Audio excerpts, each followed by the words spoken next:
국회 김종대 의원님 함께하겠습니다. 정상들이 아주 안 좋은 때 정상회담을 열었다. 정상이 아닌 때. 정상이 아닌데. 정상이 아니. 권투 선수가 이렇게 싸웁니까?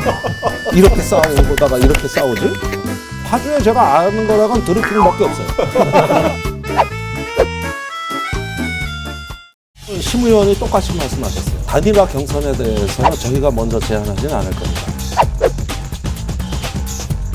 이게 대혼란의 도가니였다. 요리조리 이렇게 꼼수를 부리는 것이죠.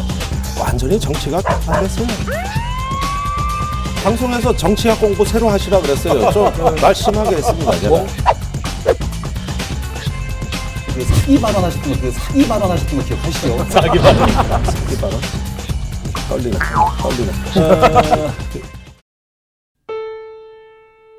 실패하고 또 실패해도 좌절하지 않고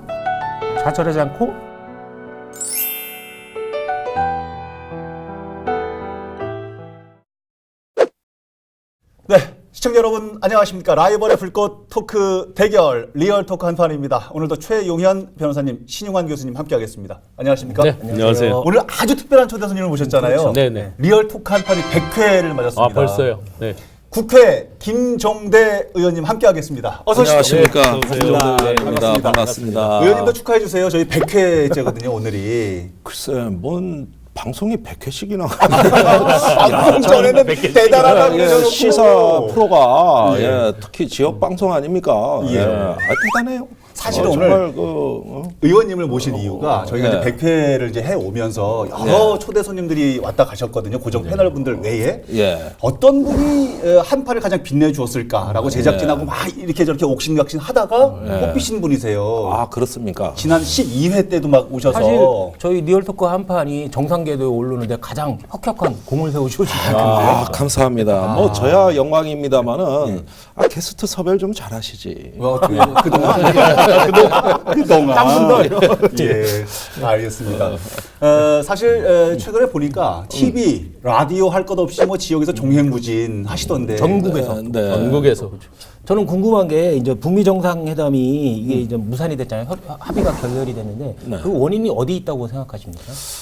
저는 정상들이 아주 안 좋은 때 정상회담을 열었다. 정상들이 안 좋을 때 안 좋을 때 정상이 아닌 때. 정상이 아닌데. 정상이 아닐 때 그러니까 트럼프는 회담장에 와 있는데 자꾸 미국의 청문회가 신경 쓰이고 또 김정은 위원장도 66시간을 기차 타고 하는데 그 정상인들이 견디기 힘들어요. 그러니까 좀 주의력 결핍 증상이라고 정상들이 정상들이. 그 프레임을 잘못 짰어요. 안보 얘기할 때는 안보 얘기만 하고 경제 얘기할 땐 경제 얘기만 해서 명확히 이거를 구별해서 갔어야 되는데 막 섞이고 뭐 예정에 없는 각본에 없는 배우가 등장하는가 하면 존 볼튼 같은 분들이죠. 한 번도 협상장에 안 나오신 분이 다가 이게 처음에 실무회담에 없던 의제가 회담장에서 막 튀어나오는 그야말로 저기 대혼란의 도가니였다. 그럴 때 아니 지금 국어 수업 시간이면 국어만 생각해야 되는데 그죠. 다음 시간에는 영어 자꾸 걱정을 하고 공부 못하는 영어 학생 시간에 하는데 우리 얘기는 주의력 결핍 현상이 나타나가지고 이게 굉장히 그 결렬의 수순으로 가고 있었던 준비가 뭐가 잘못됐다는 말씀으로 준비 기간도 짧았어요. 2주밖에 안 됐잖아요. 그러니까 너무나 정상회담에 로드가 많이 걸려서 그 무게를 이기지 못하고 붕괴했습니다. 그런데 이것이 이제 파혼, 완전히 파경을 의미하는 건 아니고 이제 다시 혼수품 좀 따져보고 예식장 좀 다시 따져서 다시 날짜 잡으면 됩니다. 그렇습니까? 의원님 말씀하신 대로 그 결과론적이지만 사후에 이제 외신이나 내신을 종합해 보면은 너무 많은 의견들의 쟁점 조율이 안 돼 있는 상태에서 정상회담이 열렸다고 하는데 아마 실무진이나 참모진에서는 그동안 극좌와 극우는 통한다는 것처럼 우리 김정은 위원장하고 미국의 트럼프 대통령하고 좀 이념은 정반대지만 통치 스타일은 거의 비슷하거든요. 권위적이고 독선적이고 즉흥적으로 이런 스타일에 너무 많이 기대를 했던 것 같아요. 만나서 한 방에 해결하지 않을까라는 기대가 너무 이런 실패를 낳지 않나 싶어요. 맞습니다. 토크를 이제 정확히 보셨어요. 정리를 해서 이제 우리 안으로 좀 가지고 들어오겠습니다. 연동형 비례대표제 얘기를 하지 않을 수가 없는데요. 지금 뭐 한참 정치권에서 이슈가 뜨겁잖아요. 이 얘기도 좀 나눠봤으면 좋겠습니다. 먼저 논란이 되었던 과정들 그리고 연동형 비례대표가 뭔지 참 어려운데요. 설명이 뭐 우리 저 정리의 정석 뭐 변호사님 왕 해주셔야지 뭐. 예. 수년 간단하게 전부터 소수정당 그러니까 정의당을 비롯해서 바른미래당 그다음에 민평당 등에서 비례대표를 확대하고 연동형 비례대표제를 도입하자고 계속 주장을 해왔죠.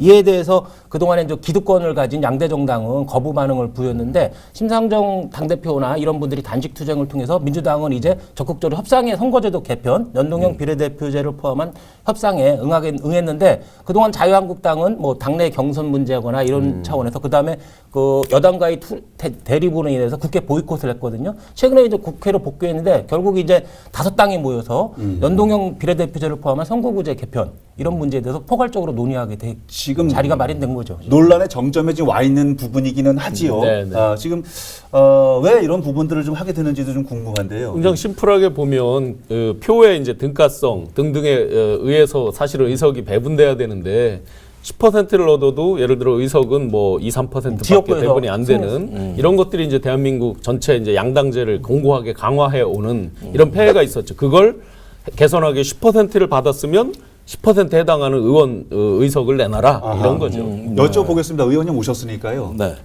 현재 지금 일반 국민들이 쉽게 이해하고 있는 300명의 의원 가운데 네. 253명은 지역구에서 선출이 되는 거고 47석은 지금도 지금 시행이 되고 있잖아요. 네, 그렇습니다. 그런데도 불구하고 연동형 비례가 필요하다는 예. 이유가 어디에 있는 거죠? 그건 이제 거대 양당 민주당하고 자유한국당이 한국 정치의 두 축으로 오랜 기간 동안 서로 기득권을 나눠온 정치의 폐해가 예. 이제 극에 달했기 때문에요. 이런 정치하고 쏙 빼닮은 게 미국하고 영국입니다. 네. 그런데 두 나라 어떻게 됐습니까? 영국 브렉시트 그 소동나고 예. 네. 완전히 정치가 반됐어요. 지금은 분노의 정치가 증오의 정치로 바꾼 게 브렉시트라는 분열적 의제를 국가 아젠다로 삼는 순간 예. 완전히 그 분열이 됐습니다. 미국 어떻게 됐습니까? 셧다운 사태 보세요. 연방 정부가 마비됐습니다. 그걸로 인해 가지고 미국의 그 지금 손실은 뭐 이루 말할 수 없어요. 지금 손해배상 유권자들이 청구한다는 거예요. 그게 민주당하고 공화당하고 죽기 살기로 밤낮 없이 그냥 싸워댔는데 제가 미국에 가서 보니까 그 민주당은 오로지 트럼프 허리 부러뜨릴 궁리만 하고 뭔 초당적인 협조가 우리가 아는 미국이 아니에요 지금. 예, 이 미국의 오랜 전통, 그 초당적인 협력이라는 전통이 깨졌어요. 극단화된 양당 정치. 이렇게 해가지고 저 흑이 아니면 백, 죽기 아니면 살기 이런 식으로 한국 정치가 어디서 많이 본 기시감이 좀 안 듭니까? 예. 예, 우리는 매일 그랬어요. 그러니까 중간에 완충지대도 없고 이 통합을 견인해낼 수 있는 정치의 생태계가 완전히 이 두 당 위주로 돼가지고 한국 정치를 멍들게 했습니다. 거기에다가 두 정당은 불로소득 정당이에요. 불로소득 정당이에요. 자기가 얻은 득표수보다 한 15% 의석을 더 가져가요. 가지고 있죠. 반면에 소수 정당은 자기가 얻은 표의 3분의 1도 안 돼 의석이에요. 그러니까 이게 사표로 다 버려지는 표입니다. 그러니까 어떻게 됩니까? 결국 이런 정치는 기득권을 닮은 정치가 되는 것이지 국민을 닮은 정치가 될 수가 없어요. 아니 그럼 연동형 비례대표를 하면은 그 지금 문제가 되고 있는 양당 체제가 보완이 될 것이다는 말씀이시죠? 그렇죠. 그러니까 네. 그 10% 지지를 얻었으면 의석의 10%를 가져가서 10% 만큼 정치의 지분을 행사해라. 이 정신입니다.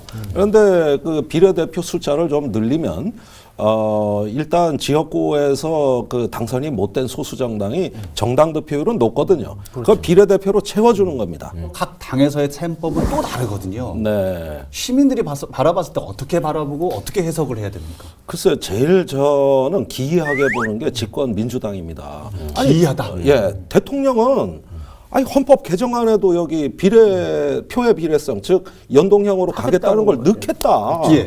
그다음에 국회의장 불러가지고 막 그 야당 대표들이 단식 농성하니까 이제 대통령이 그 문인상 국회의장을 청와대로 불렀어요. 예. 나는 연동형 비례대표 지지다. 필요하면 동영상을 지금 찍어라. 내가 아예 증거물을 남기겠다. 이래가지고 예. 대통령은 확확 미는데 그 다음에 또 당대표는 아니래. 아니라는 거 아니래. 그러면 뭐요? 그러니까 복합형, 준연동형 별게 다 나오는데 그거 아무리 내놔봤자 헌법재판소 가면 다 위헌입니다. 이미 다 판례가 있어요. 그래서 안 되는 걸 갖고 나오면서 요리조리 이렇게 꼼수를 부리는 것이죠. 그거 역시 기득권 정치예요. 돌아보면 이게. 이제까지 현행 시스템에서 사실은 그 표의 그 불균형 가장 혜택을 본 데가 민주당이죠. 지금까지. 민주당이. 그렇죠. 불균형의 혜택. 일단은 예. 민주당 쪽으로서는 그 패권, 그 양당제 하에서 소선거구제 하에서의 지금 현행 제도 하에서의 패권과 기득권을 유지를 해야 되고 그렇지만 연동형 비례대표제가 맞으니까 적극적으로 반대를 못하고 소극적으로 끌려가면서 계속 딴지를 거는 거죠. 준연동제, 뭐 복합연동제 어쩌고 하면서 그런 형국 같아요. 지금. 사실은 이 방송을 보시는 지역의 시청자분들께서는 이런 어떤 선거 제도가 우리 충북 지역 정치에는 또 어떤 영향을 미칠지, 긍정적으로 미칠지 아니면 부정적으로 미칠지 이런 부분도 궁금해합니다. 일단은 이시중 지사가 그런 말씀하셨잖아요. 예. 지역에는 손해다. 그렇죠? 지역구 의석이 줄 수 있다. 그런 것도 같이 답변을 좀 해주세요. 예. 제가 그거엔 다 대응을 했는데, 자, 이건 지역의 문제가 아니라 그 우리 사회에 대표되지 않는 소수자들을 위한 정치제도입니다. 아니, 청주만 하더라도 지금 노동의 문제가 얼마나 심각합니까? 전국의 16개 시도 중에서 평균 임금 수준이 10위권. 거기에다가 일과 삶의 균형, 전국 꼴찌. 그러니까 이게 그 어떤 지역적인 차원에서 이렇게 성장의 담론을 대변해야 되지만 그 와중에도 그늘진데 약자들, 소외된 분들이 이렇게 부지런히 대표가 돼야 되거든요. 그러니까 청주가 가장 필요한 제도예요. 무슨 얘기냐? 복지와 노동의 사각지도에서 이제 저성장 시대에서 무언가 보살펴드리고 같이 동반해서 우리가 가야 될 많은 그 대표돼야 될 그 주민들이 계십니다. 예. 이런 분들이 정치에서 어떤 자신의 입장에 맞는 그 대의 정치를 가질 수 있다는 것은 청주의 어떤 그 이 계층 세대 또 여러 가지 어떤 지역 간의 문제를 해결하는 통합의 정치로 가는데 가장 적합한 그런 선거제도가 바로 우리 이 지역에 오히려 연동형 필요하다. 비례대표자. 그다음에 예. 제가 비례대표입니다. 예. 그러시죠. 예. 제가 청주 출신인데 예. 비례대표가 청주에 그 우리 바른미래당의 김수민 의원도 계시잖아요. 두 분씩이나 네, 지역구 의원 8명이 있는데 우리 둘이 일 더 많이 했어요, 솔직히. 제가 예결위 가가지고 작년에. 그건 맞는 말씀 예, 같아요. 예. 아니 근데 의원님들은 다 본인의 일을 제일 많이 했다고 아니 그러시는데. 지역 출신 비례대표 있으니까 얼마나 좋아. 저기 저 충청북도에서 예결위원 둘 들어가는데 그 중에 하나가 저거든요. 예. 그 가가지고 전국을 대표하는 전 비례대표지만 사실 충북을 위해서 일했거든. 예. 아니 비례대표 있으니까 이렇게 좋은데 아하. 왜 비례대표 늘리는 전국 게 지금 그게. 동의하시죠? 전국 방송이나 포탈에 봐도 그 잠깐 저기 당대표로 출마했던 정 의원님 빼놓고 조태구 의원님 빼놓고는 김수민 의원님하고 우리 김 의원님하고 네. 제일 많이 나오시는 것 같아요. 아니 김수민 의원 상임위에서 울고불고하면서 지역 예산 지켰어요. 예. 그 눈물의 예산 얼마나 아름다워. 그리고 저 같은 경우도 아름다워요. 눈물의 예산. 제가 조금 말빨이 좋아가지고 예, 예. 그 예결위 때 그냥 막 그 저 국무위원들 어떻게든 구실러 가지고 아주 가족센터부터 해서 이렇게 소외된 쪽으로 예산이 좀 가도록 조정을 했어요. 그런데 이런 것들은 비례대표의 활약상을 보시면 비례가 많아지는 게 지역에 결코 네. 나쁜 일이 아니구나. 잠시만요. 그러면 지금 네. 말씀하셨던 이런 부분들을 네. 신 의원님은 어떻게 지금 두 분은 동물이시죠? 네, 네. 가까운 분이신데 어떻게 평가를 하시는지 우선 첫 궁금해요. 번째로 진짜 이시종 지사님께서 우리가 의석수가 줄 수 있다라는 건 저는 동의하기가 어렵습니다. 그 얘기는 뒤집으면 우리 충북의 의원들이 그만큼 힘이 없거나 뭉치지 못한다 이렇게밖에 되지 않죠. 왜냐하면 저희보다 인구가 3만 명 정도 적었던 강원도 우리보다 의석 한 석 더 많았습니다.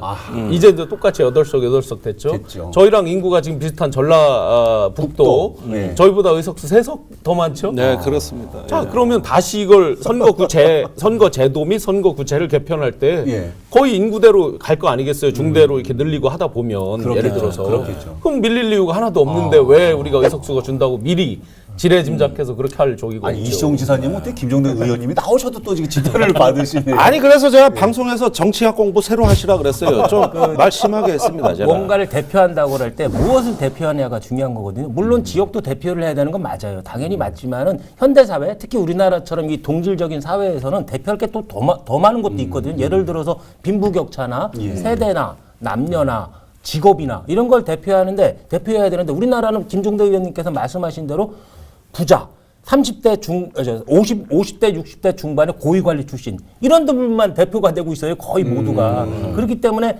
다른 부분 그러니까 지역 대표성 말고 직업이나 빈부나 세대나 이런 부분 남녀 이런 것을 대표하기 위해서는 비례대표제가 절대적으로 확대가 돼야 되는 건 맞죠. 예타면제 있었잖아요. 예. 경제성만으로 따지면 안 된다. 국토의 균형 발전 또 소외된 예. 지역 발전 등등. 논리적으로 보면 비슷한 논리죠. 아니 보통 다른 초대 손님이 나오시면 최 변호사님께서 시선을 좀 피하거나 멘트량을 좀 줄이거나 뭐 그러는데 김종대 의원님만 나오시면 굉장히 오늘 뭐 재벌량 너무 없을까? 빨리 스카우트 해야 된다 이거. 아 근데 예. 두 분이 뭐 형님 동생하는 사이는 맞아요. 사적으로 맞는데 선거 국면 되면은 카인과 아벨 흥부와 놀부가 될 거예요. 아직 선거 국민이 안 돼서 그렇지. 네, 저런 독설이 언제 나올까 기다렸어요. 좀 그 혈압 올라가는 표현인데, 그 선의의 경쟁을 할 수도 있는 거지. 가인과 아벨. 선의의 표결도 수락을 하실 수용을 하실 겁니까? 선의의 표결도. 아니, 우리는 선의에 기초해서 건설적이고 생산적으로 그 연동형 비례대표 하셔야겠다는데 자꾸 그렇게. 우리 예. 3월 10날이 마지노선 패스트트랙에 올려놔야 된다는 얘기인데요. 이 얘기도 국민들이 조금 궁금해하거든요. 좀 풀어서 설명을 해주시고 여쭤봐 주시기 바랍니다. 패스트 트랙은 이제 이 여야가 합의해서 또 전적으로 합의가 안 될 때 이제 다수가 합의되면 예. 일종의 이제 빨리 통과하는 의제, 그야말로 이제 패스트 신속 처리. 트랙이죠. 예. 330일 안에 이제 결정을 내리도록. 그럼 날짜를 계산해 보면 3월 10일부터 330일이면 내년 2월 10일이거든요. 예. 그러면 선거가 내년 4월 첫째 주니까. 불과 이제 2달. 그런데 이 사이에 또 뭘 해야 되냐면 선거구제 획정을 해야 돼요. 의원 수의 줄구 늘구에 따라서. 그럼 누가 양보하느냐 아주 심각한 문제들이 같이 걸리죠. 그렇기 때문에 지금 할 수 있는 방법은 패스트트랙밖에 없습니다. 선거구 획정위원회 이제 활동 개시 시점이 있으니까 우리가 3월 10일 또 15일 이렇게 얘기하는 거지만은, 이왕 3월 국회가 어렵게 소집이 됐고, 그리고 여기서 선거제도 개편에 대한 논의가 시작된다면은 어느 정도 여유는 두고, 다소 조금 지각하더라도 3월 국회 중에만 처리하면은 이것만 해도 대성공입니다. 전국적으로는 사실은. 어떻게 예상을 하세요? 이게 선거구제 개편 문제가 비례대표제. 사실 그 당위성으로 보면 우리가 다 얘기했지만 현실적인 면을 평가하자면 비관적입니다. 굉장히 그 거대 두 당의 저항이 워낙 단단하고 또 자유한국당은 일체 응하지 않겠어요. 모든 논의에서 다 빠집니다. 그러니까 얘기해본 적이 없대. 사인은 했잖아요. 예, 그거는 작년 12월에 올해 1월까지 처리해야겠다고 약속은 했어요. 그때 이제 나경원 대표가 그때 뭐 서명한 거는 경색을 풀고자 그냥 한 것이고 우리 당은 논의한 적이 없기 때문에. 알겠습니다. 여기까지는 정리를 당연히 하시고 없다. 우리가 궁금해하는 김종대 의원님의 개인 행보로 넘어가 보겠습니다. 떨리네. 의원님이 오시면 제가 꼭 여쭤보고 싶은 얘기들 네, 오실 네. 때마다 여쭤봅니다만 뭐 한포 사격 그 예전에 그 사기 발언하셨던 거 기억하시죠? 자기 발언. 사기 발언? 예? 아 너무 세게 제가 발언을 해요. 예, 예. 아 지방선거 때 도지사 출마해가지고 그 저 도의원 시의원들 출마자들한테 나경원 대표처럼 양해각서에서 같이 겨루셨어야 되는데 같이. 그러니까 안 나오셨잖아요. 나오시라고 해놓고. 예. 그런데 그 뒤에 단서 조항이 있었어요. 생각이 안 그것도 나는데요, 저는. 여러 번 방송에서 얘기한 건데 반드시 단체장을 내겠다. 근데 그때 당시에 출마자가 없었어요, 정의당에. 예. 시장과 도지사는 예. 이건 공당의 책임성이기 때문에 후보를 내야 된다. 네. 그러면서 만약에 이 지역에서 그 여건이 충족이 안 되면 내가 결심하겠다. 하겠다. 내가 도지사 나가겠다. 그래서 이렇게 했어요. 예. 그러니까 당원들이 워크숍을 이제 진행하면서 이거 큰일 나다. 그러면 청주에 배지 하나가 날라간다. 그 걱정도 네, 사실 이거를 하셨죠. 막자 해가지고 논의 결과라고 저한테 통보를 했어요. 시장 후보를 낼 테니 나가지 일단은 마셔라. 나가지 마라. 이렇게 해서 고심 끝에 제가 그러면 한포 사격은 국회의원 자격으로 하는 걸로 하겠다. 해가지고 저쪽 옥산 어디 가가지고 그 펜션에서 결정한 거예요 이게. 도지사 선거에 나갔으면 지난 지방선거에서 둘이 카인과 아벨이 있었는데 글쎄 뭐 마이너로. 아니 근데 이제 왜 여쭤보냐면 당시에도 벌써 한참 전 얘기입니다만은 당시에도 뭐 상당부 출마 얘기를 이제 직접 하셨었고 그렇죠. 지금도 자천 타천 다른 분들도 얘기를 하셔서 예. 이 부분들을 다시 한번 확인해 주실 수 있는지. 이 부분은 이제는 뭐 어떤 변수가 없습니다. 그때 뭐 당에서 후보를 내면 제가 어떻게 한다 이런 것들이 조건이 없이 일단은 제가 남아 있는 유일한 대안이 상당부 출마예요. 네. 이거는 불변입니다. 이거는 다른 변수가 없어요. 사실은 민주당의 지역적 기반이 엄청나게 탄탄하기 때문에 때문에. 승리한다는 가능성도 사실 별로 없는 것 같아요. 결국은 잘못하면 잘못하면. 본선 무대에서 커밍아웃 할 수 있는 기회조차도 무산될 수 있다는 어쨌든 거죠. 오늘 나오지 얘기가 부드럽다 했어요. 아니 그건 얘기가. 아닌데 나오지 민주당 후보와 경선에서 후보 단일화 논의도 잘못하면 정의당이 패배하면 충북에서 그나마 가능성 있는 정의당 후보가 본선 무대도 못 오르는 그런 결과가 될 수 있다. 김종대 의원님의 말씀 듣겠습니다. 예, 그 단일화 경선에 대해서는 저희가 먼저 제안하지는 않을 겁니다. 현재 민주당 후보는 그 지역의 난립입니다, 난립. 그렇죠. 굉장히 후보자가 많아요. 오히려 지금은 내부에 정리하는 기간이라고 봐야 되고, 저 같은 경우는 그런 어떤 변수를 지금 고려할 만한 형편이 안 됩니다, 솔직히. 예, 그래서 뭐 선거 구도를 민주당의 태도에 따라 따로 짜고 이럴 수 있는 형편 자체가 안 돼요. 후보 단일화라는 것은 최근에 지난 총선 이후로 민주당하고 저희가 성사시켜본 전례가 거의 없습니다. 유일하게 한 데가 저 창원 성산구 지금 보궐선거라는 네. 한 가지인데요. 이제는 좀 기대를 접어야 되지 않을까 하는 생각은 갖고 있어요. 우리 김 의원님의 도전이 엄청난 고난이 따를 건데 저는 그럼에도 불구하고 도전하시는 것이 정말 위대한 첫걸음 같아요. 일단 전망은 박제하는데 도전하는 건 위대하다. 누군가 도전을 해야지. 그럼 어떻게 들어야 됩니까? 기득권 알았는 게 안 나는 게? 누군가 도전을 해야지만 누군가는 해야 된다? 해야지만 그 기득권 구조가 깨지는 그래서 거죠. 좀 전에 의원님께서 이제 아예 못을 박아서 다른 변수는 없다 하셨는데 정의당 그래도 당선 가능성도 있고 세력이 꽤 되는 심상정 의원님의 고향 뭐 그쪽 그 언저리라든지 경기도 등등을 그러니까 아끼는 분들이 이렇게 천거하는 분들도 많이 있으세요. 네. 아예 변수가 없다고 하셨는데 그 부분은 어떠세요? 그분은 심 의원이 똑같이 말씀하셨어요. 예, 거의 뭐 토시 그대로입니다. 그리고 정의당의 당원의 70%가 서울 경기입니다. 그리고 고양시 같은 경우는 거의 여당이에요.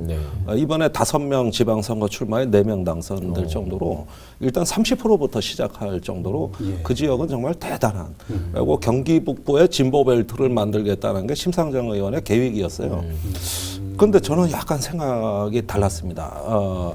그런 것보다는 이제 항상 진보의 불모지라고 얘기돼 왔던 이 중원의 정치가 사실 제대로 가치를 인정 못 받았다는 이런 어떤 아쉬움을 많이 갖고 있고 또 제가 전혀 모르는 동네 기웃기웃하는 거 그거 참 비루해 보여요.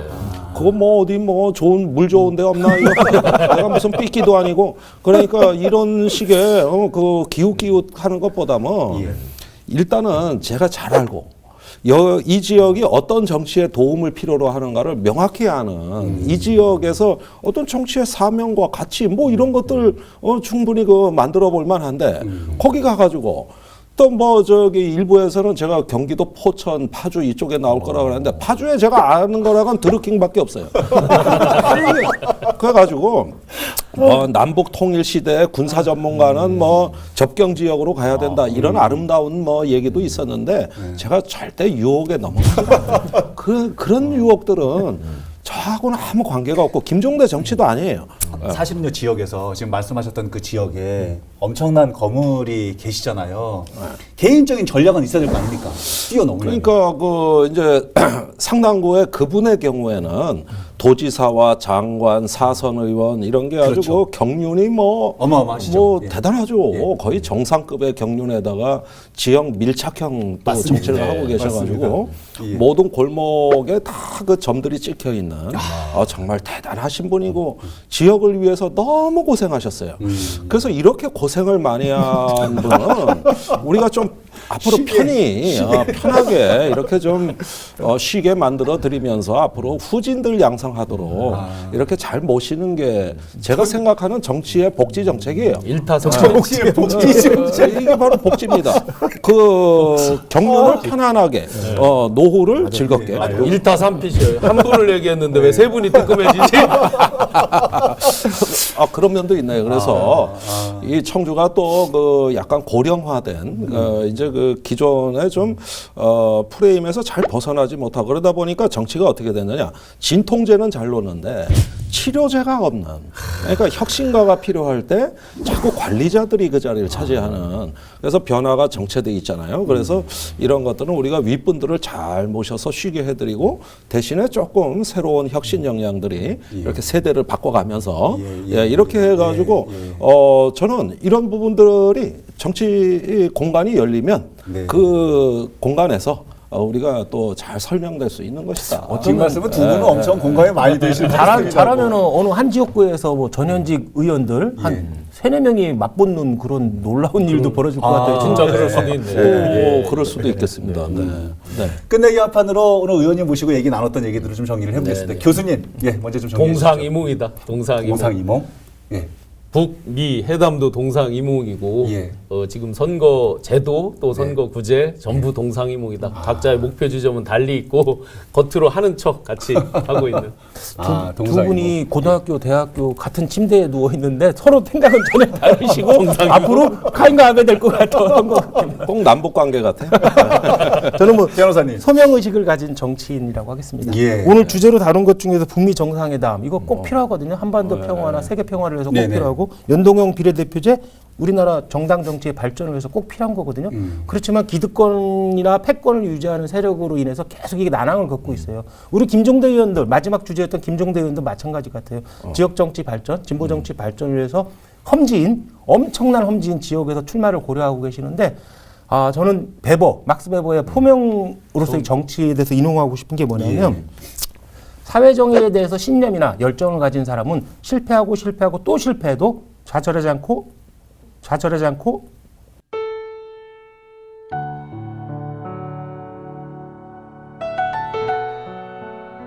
실패하고 또 실패해도 좌절하지 않고 다시 의지를 가지고 불굴의 의지를 가지고 도전한다는 건데 우리 김종대 의원님께서 바로 그런 소명의식을 가진 정치인이신 것 같아요. 본인이 지금 말씀하시면서 울컥해가지고 지금 침을 삼키신 건지. 소명이 포명으로 나왔어. 제가 이런 또 들어본 최 칭찬을 변호사 말씀 중에 가장 아름다운 언어였습니다. 소명의식을 가진 정치.